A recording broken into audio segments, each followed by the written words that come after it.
All right. Welcome, everybody. Welcome to another video. I know it's been a couple months since I dropped, and I'm gonna be honest with you, I was in a little bit of a funk. And I know as y'all can see, my beard's going crazy right now. My hair is long, so it might look like I'm in the midst of a depression or I'm in a crazy wizard phase, so we'll go with the second one because I'm actually feeling all right. Tonight we're drinking. Damn, I'm using this new app. I'm using Zoom to do this, and it's messing with the camera. But tonight we're drinking the Athletic IPA, non-alcoholic, because we've been sober since 2008,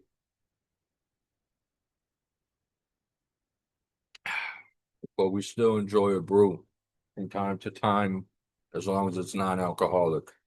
All right, so, and I might make this a thing too, just as an aside, where I have a beer and maybe I drink a new beer every video, a new NA brew. Anyways, let me get to the topic at hand. So recently, um, I had a bit of an issue with some neighbors across the street. We had some drug dealers staying across the street from us, and I'm gonna be honest with you, I don't like that, you know. Not even, look, you smoke a little weed, I don't judge you, right? If you're doing something like heroin or meth or something like that, I wish you the best. I hope you get sober, right? Um, but the people that sell that stuff, I have absolutely no sympathy for them, at all. I'm not gonna say exactly what I think because I don't want to get flagged by YouTube, but use your imagination, right? Anyways, we had these people staying across the street from us, and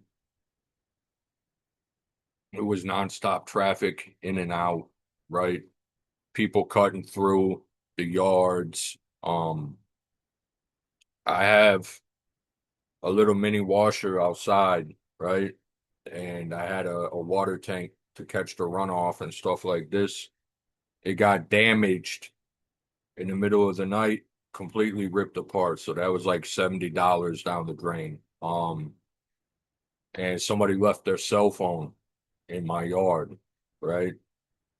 I see the thing damaged and I see the cell phone sitting next to it.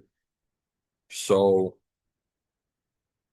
I did what any self-respecting magician would do. And instead of turning the phone on or trying to see if I could contact the owner of the phone, or something like this, because what would I do in that situation anyways, except get myself in trouble, right? I decided to do it magically. So I'm not gonna go into the whole ritual or, tell y'all exactly what I did, but I'll tell you like this. It was a multi-tiered or multi-spirit ritual, right? I would say the initial part of the ritual was San Alejo. It was a petition to San Alejo with some candle work.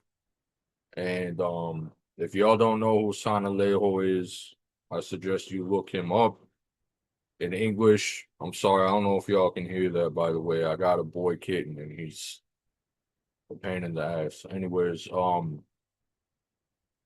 San Alejo in English is known as Saint Alexis, right? Um, if you see that the iconography of him, it looks like that he's inside of a dungeon with an angel coming down.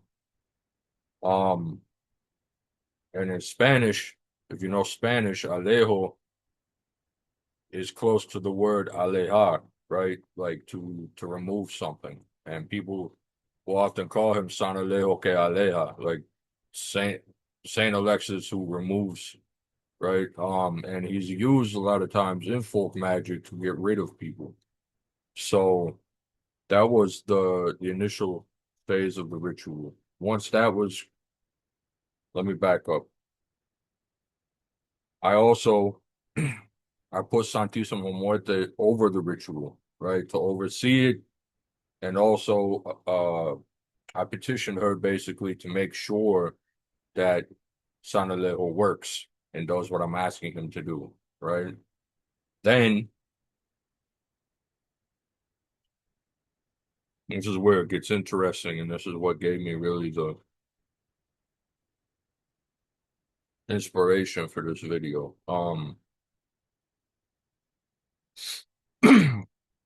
I went to my altar for the devil, right?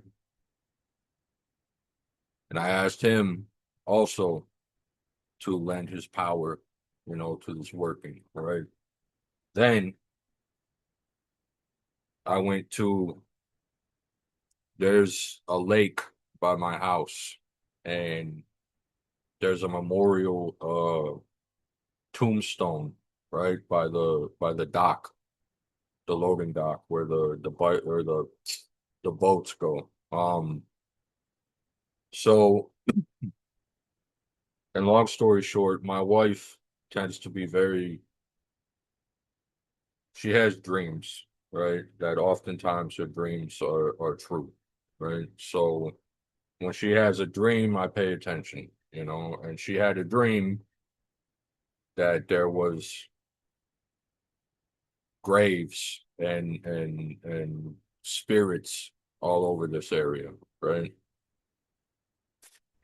And since she's had that dream, I've gone to this tombstone and this memorial stone in this dock, and I've basically built a relationship with the spirits there, right? Um, so that was my next step. I went, um, I brought the candles and stuff, the materia from the ritual. I brought it to this gravestone, this memorial stone, along with some fresh candles and some offerings, right? I used a pendulum. Basically, I worked out a deal, if you spirits also work to get rid of this person, what do you want in return? They told me what they wanted. Um, and, you know, I held up my end of the deal and they held up their end of the deal. I'm happy to say that this person is gone. They're like gone in the middle of the night type stuff. I woke up one day and they no trace of them. So it is, you know, it definitely worked, and I'm happy about that. Here's the thing, right? So I was on Facebook today and I saw a post by Alex Bujo, which if you don't know who that is, he runs the Arte Oscura um Botanica on Etsy. He sells a lot of great stuff. He's very knowledgeable about Mexican brujeria. I would definitely advise you to look him up if you don't know him already. I've bought his products before. They're wonderful quality. Anyways, he posted about some Santisima Muerte statues that were more so necromantic, I would say, in style, right? So this got me to thinking, about the work that I did because, as you said, these statues give a feeling that Santisima Muerte is a bridge between our world and the world of the dead, right? In a previous video, I said that she's death herself, but in another way, she's almost like a liaison between you in the dead, right? She can connect you to the dead. And it seems from my own experience that one, if you ask her, no, let me rewind that. One, if you have a relationship with her, right? And I'm not saying that to say that I'm the best devotee or anything like that. I'm definitely not. But if you have a relationship with her, right? Number two, if you ask her, and number three, if she thinks that you can handle it, right? Because I don't believe that Santisima Muerte is a saint that just does things por capricho, right? She doesn't just do stuff whatever you ask, any whim that you have, right? Obviously, I believe that she knows more than we do, right? And even people say, well, people can get Santisima Muerte to curse people and do bad things like this, but I think even with that, because trust me, as I've said in a previous video, I've asked her for things that haven't come through or that she hasn't come through on, right? So I think even with that, there's a reasoning behind it, even if we don't understand it, right? Um, and that's not to say that she's immoral, but more so that her justice isn't necessarily our justice, right? But anyways, as I was saying, she can connect you to the spirits of the dead, to the muertos, right? To build a relationship with them and also for her to kind of watch over them, to make sure that they're doing the right thing, to protect you from them, right? So they don't come back on you. Um, and I thought this was really interesting, you know, uh, because I feel like that here in the States, at least, in kind of the pop culture, um, and kind of like neo-pagan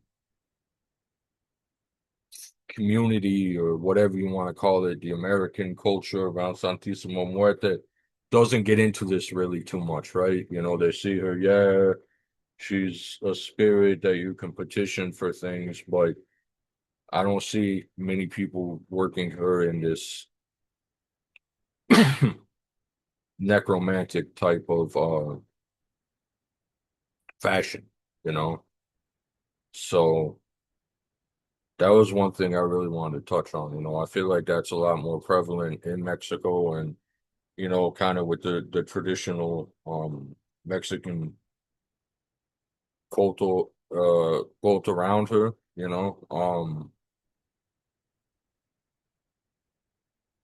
But yeah, it's definitely real. It's real. I can attest to it. If any of you have any experiences or knowledge about this or like this, please uh drop it in a comment. Let me know what you think. And I think that's about it. That's really all I wanted to touch on. I feel like that also, if you look at a lot of her depictions, right, you'll see the owl. I know at least mine has an owl, as well as the globe and the scales and the scythe, of course, right? But she has the owl. The owl is associated with her, of course. It's her animal. And what's special about the owl, right? It can see in the dark, right? It's nocturnal and hunts at night.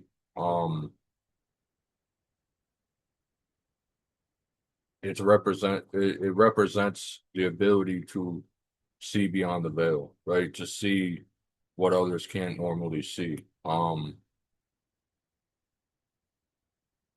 And I feel like not only is this a symbol that, she can see what we can and she watches over us, but also that she can help us to develop that capacity to interact with the unseen, right? To interact with these mortals, these spirits of the dead. Um, and basically, I guess another thing before I get off here that I want to say that just came to me is number one, I feel like that it's very important that you have some kind of guidance with this, right? With Santisima Muerte. I'm not saying that you have to go and train with a brujo in Mexico for any length of time, right? Like there's a lot of nonsense out there on the internet, with people trying to mix Wicca with Santisima Muerte and all kinds of crazy stuff. As I've said before, I took the course with Alexis Arredondo, the introductory course, which I would also recommend to anybody who's interested. It's a very great course um, to at least give me a foundation, right? So that's number one. But then more importantly, number two, is consistency, right? She's not a saint. She's not a spirit that you just go to her and ask her for something and forget about it, right? This is a spirit that if you're gonna devote with her, if you're gonna give her your time, it's for the long haul, right? And one thing I've noticed with that is that the more that you do this, the more time that you spend with her, if you're lucky, is that she'll reveal things to you that you might not get from a book or even another person, right? These are things directly between you and her. So, with that being said, please like, comment, share, subscribe, etc. Have a great night.